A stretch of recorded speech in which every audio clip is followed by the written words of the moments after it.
natin ang papuri sa Diyos.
Manalangin tayo.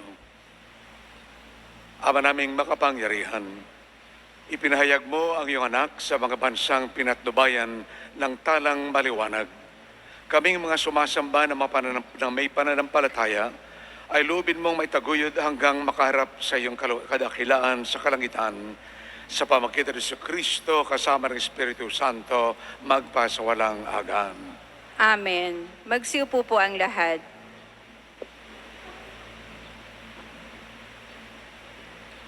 Ang salita ng Diyos mula sa aklat ng Isayas.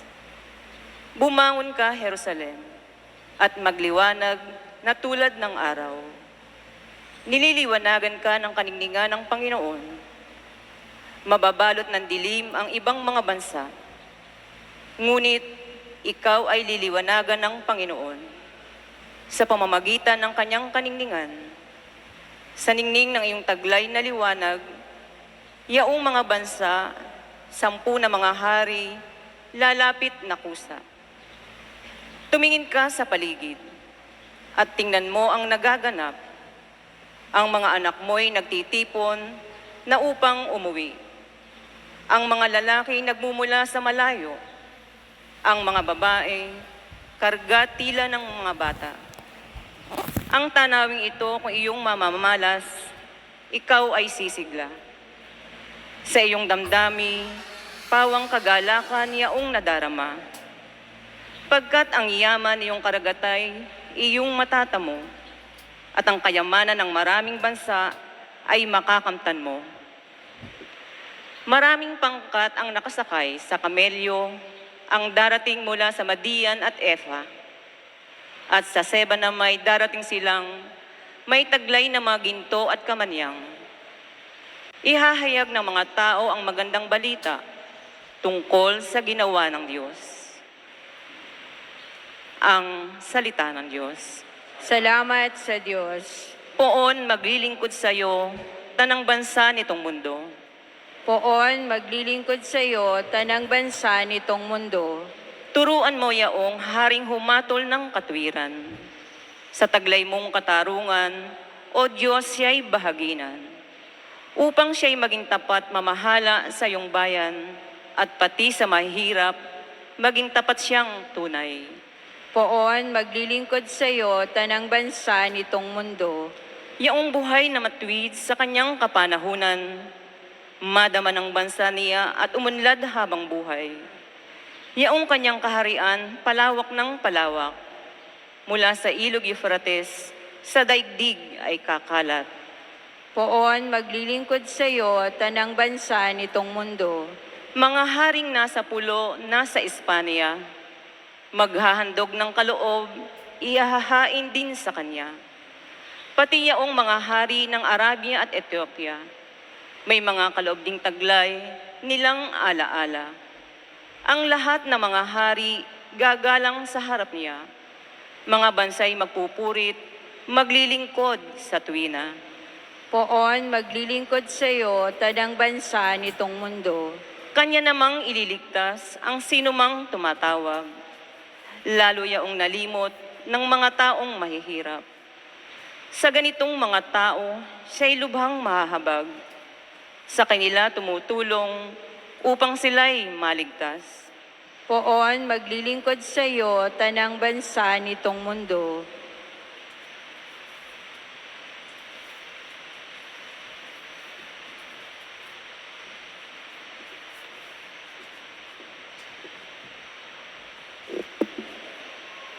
Ang salita ng Diyos mula sa sulat ni Apostol San Pablo sa mga taga-Epeso. Mga kapatid, marahil naman nabalitaan na ninyong dahil sa kagandahang loob ng Diyos ay ipinagkatiwala niya sa akin ang tungkuling ito para sa inyong kapakinabangan. Ipinahayag sa akin ng Diyos ang kanyang lihim na panukala. Ang hiwagang ito'y hindi ipinaalam sa mga tao noong mga nakaraang panahon. Ngunit inihayag ngayon ng Diyos sa pamamagitan ng Espiritu sa kanyang mga banal na apostol at mga propeta. At ito ang lihim. Sa pamamagitan ng mabuting balita, ang mga hentil, tulad din ng mga Hudyo, ay may bahagi sa mga pagpapalang mula sa Diyos. Mga bahagi rin sila ng iisang katawan at kahati sa pangako ng Diyos dahil kay Kristo Jesus. Ang salita ng Diyos. Salamat sa Diyos. Magsitayo po ang lahat bilang pagbibigay galang sa mabuting balita.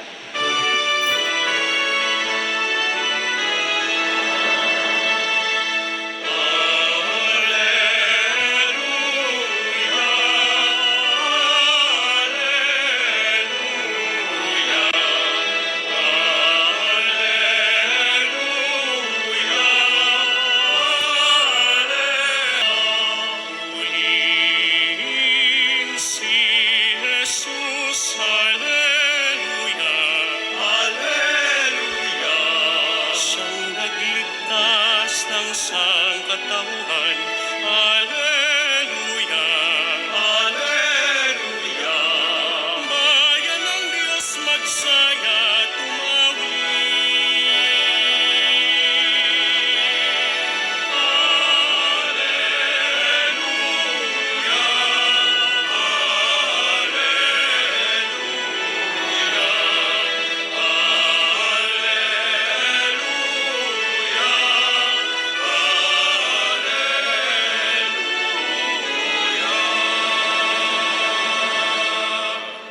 Sumainyo ang Panginoon. At sumainyo rin. Ang mabuting balita ng Panginoon ayon kay San Mateo. Papuri sa iyo, Panginoon.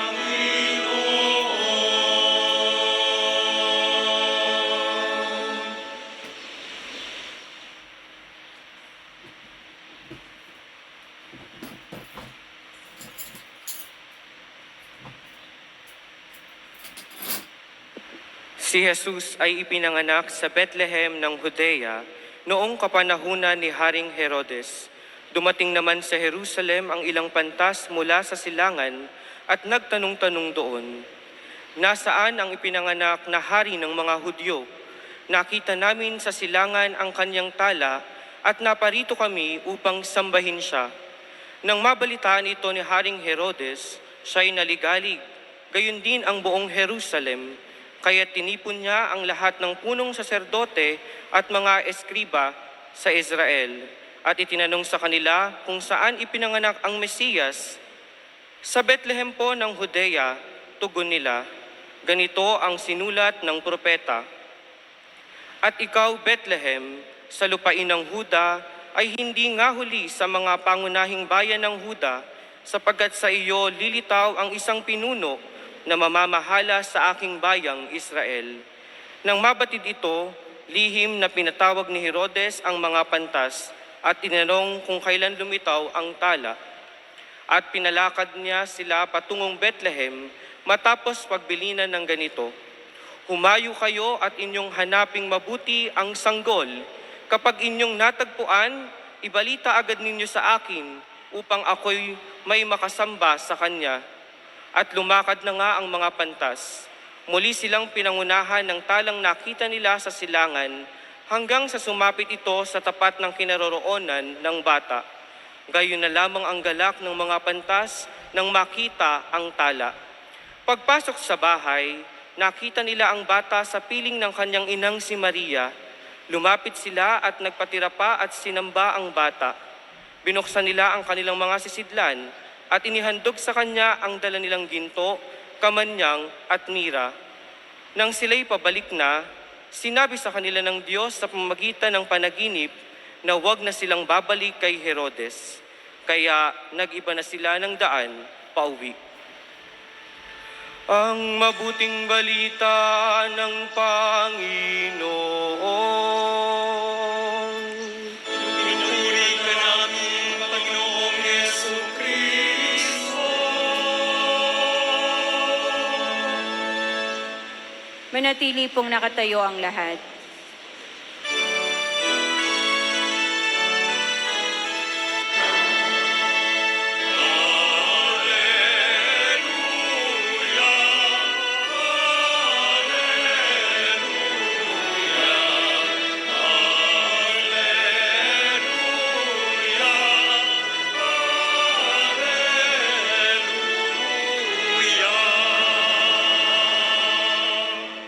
Magsiupo po ang lahat.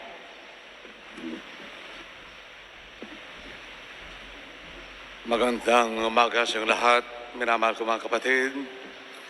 Sa ngalan ni Reverend Father Aldrin Domingo, ang punong pastor ng parokya ng Tatlong Hari dito sa lungsod ng Gapan, kasama kay mga katuwang si Reverend Father Manny Barlis at ang Parish Pastoral Council, ay malugod ko kayong lahat na tinatanggap sa ating pagdiriwang na banal na misa sa kapistahan ng ating parokya. At kalakip na ito ay isang mapagpalang pagbati. Happy Fiesta sa inyo lahat. Purihin natin ang Panginoon.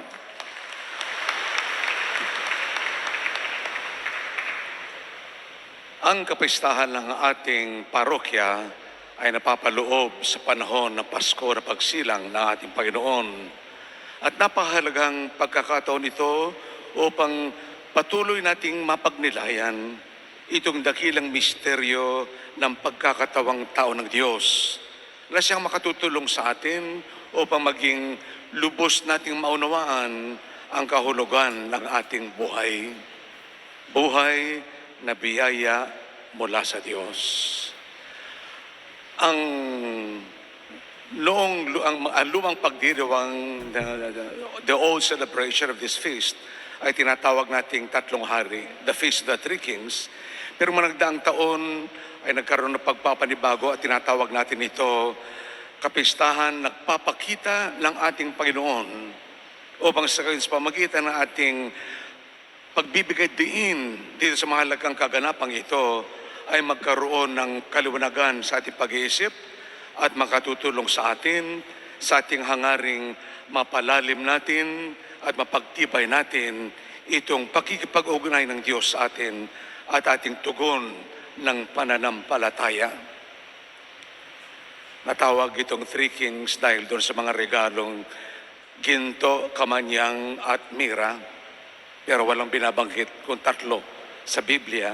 Pero dahil doon sa tatlo na regalo, yung tatlong pantas. But the whole point that we have to understand, my dear brothers and sisters, ay ating tingnan ang napapaloob sa kwentong ito na makatutulong sa atin upang maunawaan ang misteryo ng buhay o ang kahulugan ng ating buhay.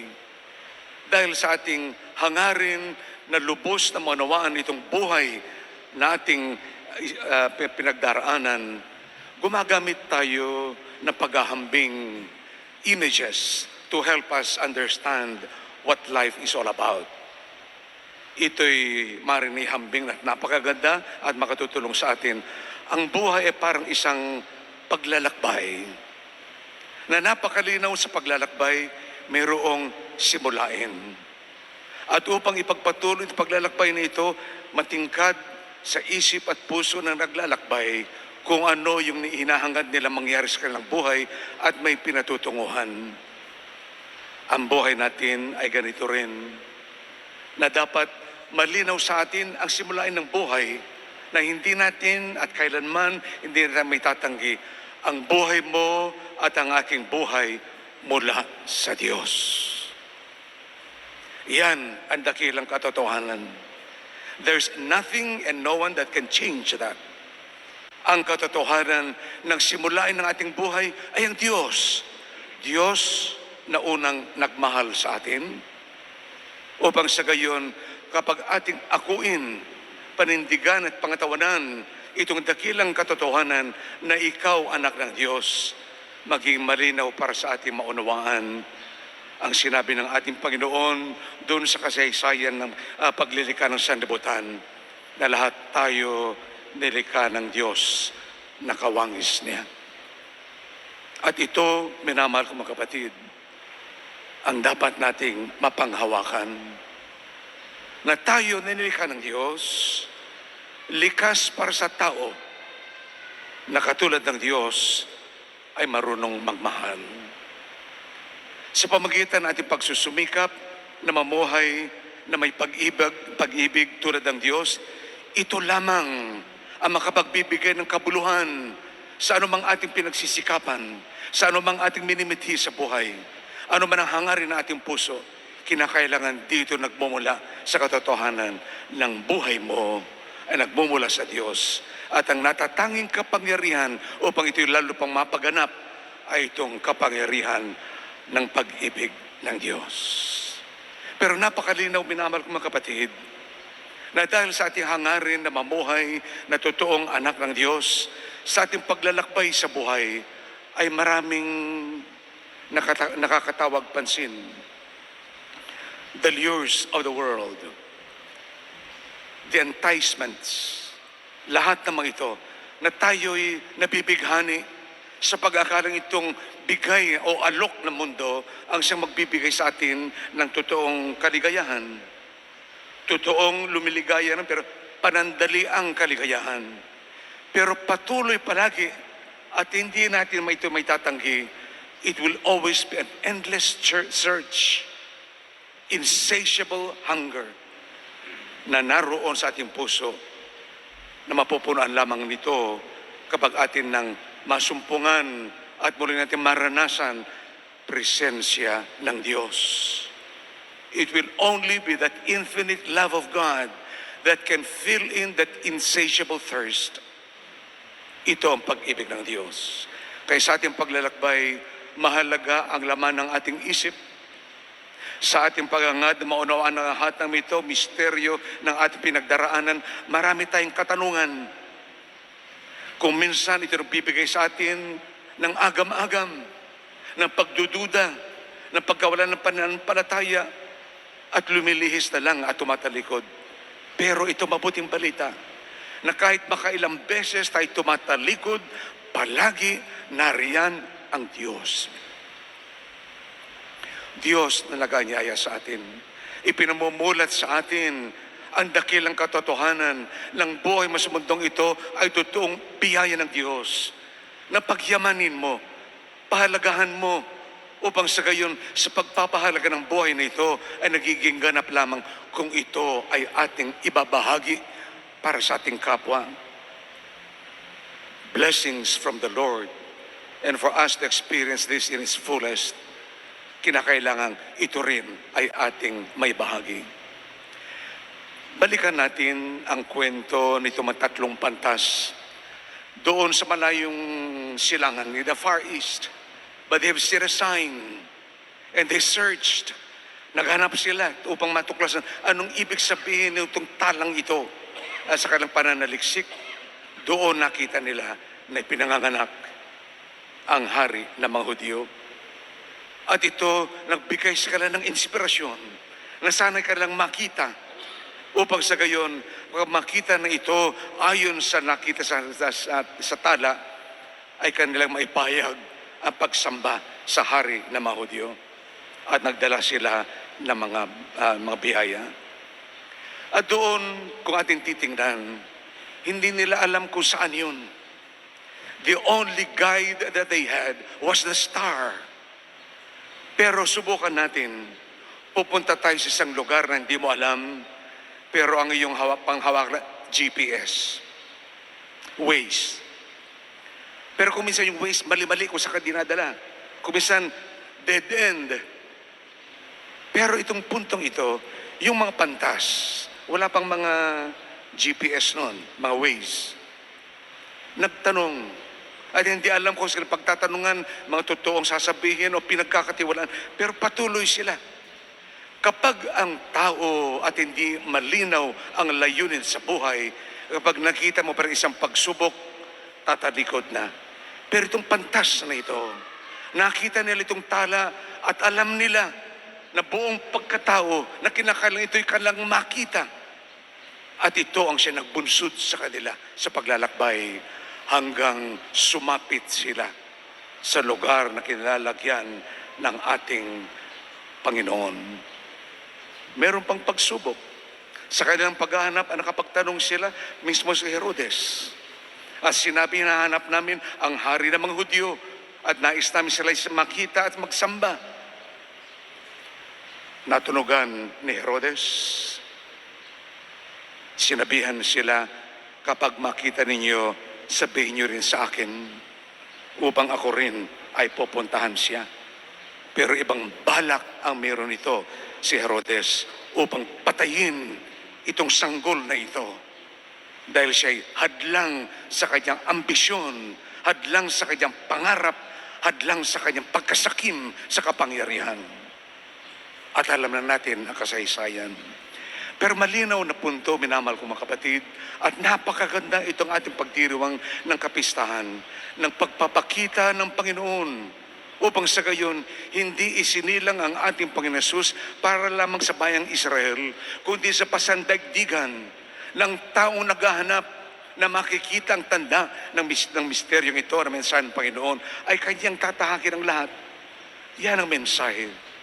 Na ibig sabihin, tayo na ngayon ay nagkakatipon sa araw nito, bawat isa sa atin ay may kanya-kanya tayong mga ambisyon at hangarin sa buhay. Narito tayo upang sa paglapit sa ating Panginoon, magkakaroon ng linaw na nawa itong aking pangarap, nawa itong aking hangarin at bitihin sa buhay ay totoong napapaloob sa plano ng Diyos. Dahil ang nakasasaklap ng katotohanan na kapag ito'y anumang mithiin mo at pangarap sa buhay ay wala sa plano ng Diyos. Tumingin sa nagaganap sa mundo ngayon. Tumingin sa mga pamilyang nagkawatak-watak. Kapag ang ating plano sa buhay ay hindi napapaloob dun sa plano ng Diyos, yan ang nagiging dahilan. Hidwaan sa mga bansa, pagkakawatak-watak ng magkamag-anak, buong mag-anak at magkakaibigan. Pero pag kumikit na, napapagitna itong dakilang katotohanan ng Diyos ang siya nagbubuklod sa atin, tinatawag ang bawat isa sa atin, pumapagitna ang dakilang katotohanan. Tayo'y mahal ng Diyos. Tayo'y pinalalahanan na tanggapin mong katotohanan. Ikaw, biyaya ng Diyos. Mula sa aking kinatatayuan, ay napakagandang tanawin itong makitang ito. Natatanong ko aking sarili, ano kayang laman ng isip at puso ng mga taong narito ngayon? Ano kaya? Pero ako'y nakasisiguro na tayo na parito dahil gusto natin magkaroon ng kabuluhan sa ating buhay. Magkaroon tayo ng karanasan ng buhay na katiwasayan, buhay na may kapayapaan, buhay na may kabuluhan. Ito'y isang napakagandang pagkilala na sa ating paghahanap, tayo pinagbubuklod ng Diyos. At alam natin, bawat isa sa atin, biyaya ng Diyos, at sila'y makatutulong sa atin upang magkaisa tayo, isang pinatutunguhan, ang kadakilaan ng Diyos, na nawa itong kadakilaan ng Diyos ay totoong ating maipahayag at mabigyang patotoo saan man tayo naroroon. Bawat pananalita, umaalingaw-ngaw ang salita ng Diyos, ang kanyang pagsasakatuparan sa kanyang pangako na kaligtasan. Natupad dito sa pamagitan ng kanyang pagkakatawang tao. Yung ating pakikitungo sa ating kapwa, yung ating mga kilos at ginagawa, lahat ng ito, pagsasalamin sa ating pagsusumikap na mapanatili natin itong dakilang katotohanan na ikaw hinirang ng Diyos, na ikaw mahal ng Diyos, na ikaw importante sa Diyos, na kahit ang iyong kaibigan, kamag-anak, ay ikaw ay kinukutya, mahalaga ka sa Diyos. Kapag matutunan natin, mapanghawakan itong dakilang katotohanan na ikaw mahalaga sa Diyos, this divine truth gives us our self-worth, na may halaga ka sa buhay na ito upang anumang gawain, saan man tayo naroroon, ay palaging naroroon ang pagsasakatuparan sa pangako na kaloob ng Diyos. Tulad ng sinabi ni Pope Francis sa isa sa mga nagdaang pagdiriwang ng Epifania o ng Kapistahan ng Tatlong Hari, sinasabi niya na sa ating paglalakbay, napapaharap tayo maraming tanong. Napapaharap tayo ng palaging paghahangad, paghanap ng tugon sa anumang ating mga nakikita sa ating isip. At ang kanyang sinabi, often we try to soothe our hearts with creature comforts. If the Magi had done that, they would have never encountered the Lord. na kung kanilang hinanap lang comfort, nawala na yung kapaguran, bumalik na lang sila, hindi nila nasumpungan ang Mesiyas. Pero ito ang punto para sa ating lahat. Totoo na palaging naroon ating pagtatanong, matutunan natin tumigil sandali. Tingnan natin kung saan nakatuon itong ating mga tanong, kung saan nakatuon itong ating paglalakbay upang masumpungan natin muli at maranasan na sa kalagitnaan ng ating pinagdaraanan, pumapagitna ang ating Panginoong Hesus. Siya lamang ang magbibigay sa atin ng liwanag, siya ang ating susundan. Siya lamang makapagbibigay ng totoong inspirasyon at magbigay sa atin ng sigla na patuloy natin sa tahakin itong landas na ito. Sa Kanya lamang nagmumula ang totoong kakayanan upang kilalanin natin ng ating kapwa mga biyaya ng Diyos. Sa puntong ito, kapag matutunan natin tanggapin ng bawat isa na biyaya ng Diyos, hindi natin may tatanggi na ikaw din, ako rin nawa, ay magiging biyaya para sa ating kapwa. At sa ating hangarin, minamahal ko mga kapatid, na magkaroon nawa ng totoong buhay na matiwasay at mapayapa at pagkakaisa sa buong mundo, simulan natin sa ating pamilya. Simulan sa pamilya. Bawat isa magsilbing liwanag ng ating Panginoon upang sa gayon, ito magbibigay ng kaliwanagan ng pag-iisip ng iyong anak, ng iyong kapatid, ng iyong asawa, ng iyong mga magulang, na naroon palagi, sama-sama tayo, iisang hinangad, tulad ng ating pagkakatipon sa araw na ito, iisang ating hangarin na upang magkaroon ng kabuluhan ng ating buhay, angkinin, akuin itong presensya ng ating Panginoon na siya lamang ang liwanag para sa ating buhay. Mga kapatid, sa munting katahimikan, muli natin buksan natin mga puso. Nawa itong presensya ng ating Panginoon ay puksain ang kadaliman ng kasalanan sa ating mga puso at sa ating mga isip. Namnamin ang kahulugan nitong awat habag ng Diyos, nagkatawang tao, na patuloy na sumusubaybay at sumasama sa ating paglalakbay. Sa munting katahimikan, buksan natin ang mga puso at ilinat sa Diyos ang kanyang pagpapala, ang biyaya na banal na Espiritu Santo.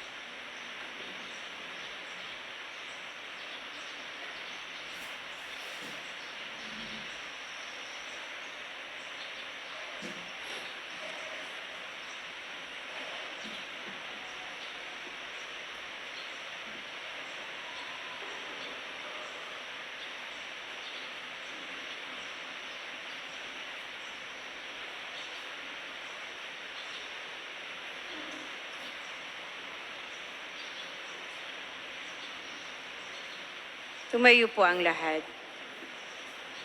Sabay-sabay natin pahayag ang ating pananampalataya. Sumasampalataya ako sa Diyos, amang makapangyarihan sa lahat, na may gawa ng langit at lupa. Sumasampalataya ako kay Jesucristo, isang anak ng Diyos, Panginoon nating lahat. Nagkatawang tao siya, lalang ng Espiritu Santo, pinanganak ng Santa Maria Virgen, pinagpakasakit ni Poncio Pilato, ipinako sa krus, namatay, inilibing, nanawag sa kinaroroonan ng mga yumao. Nang may ikatlong araw, nabuhay na magmuli. Makiat sa langit, naluluklok sa kanan ng Diyos, amang makapangyarihan sa lahat. Doon magmumulang paririto at hukom sa nangabubuhay at nangamatay na tao.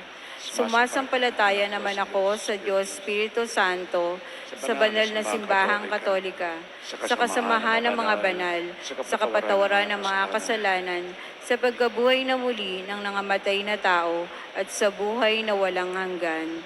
Amen. Sa paggabay ng banal na Espiritu na patuloy nating kaagapay at kagalakan, buong kataimtiman tayong dumulog sa amang nasa langit na nagbigay ng liwanag sa lahat ng bansa upang makapaghandog na pagsamba kay Kristo na sinilang na mahal na Birhen. Sa bawat pagluhog natin ay ating ipanalangin, kami iyong pakinggan, Diyos na makapangyarihan. Kami iyong pakinggan, Diyos na makapangyarihan. Upang sa pagdiriwang ng kapistahan ng pagpapakita ng Panginoon, ang mga namamahalang magpastol sa kawan ng Diyos, si Papa Francisco, Obispo Sopronio, ang mga pari, mga reliyoso at reliyosa ay maging buhay na katagapagpatunay ng Ebanghelyo na inihahayag sa paglilingkod. Manalangin tayo. Kami iyong pakinggan, Diyos na makapangyarihan. Upang sa pagdiriwang ng kapistahan ng pagpapakita ng Panginoon, ang lahat ng binyagan ay maging buhay na tanda ng simbahang itinatag ni Kristo na nagsasabuhay sa atas ng pag-ibig na binibigyang kaganapan sa nagbabagong lipunan ng Gapan. Manalangin tayo. Kami iyong pakinggan, Diyos na makapangyarihan.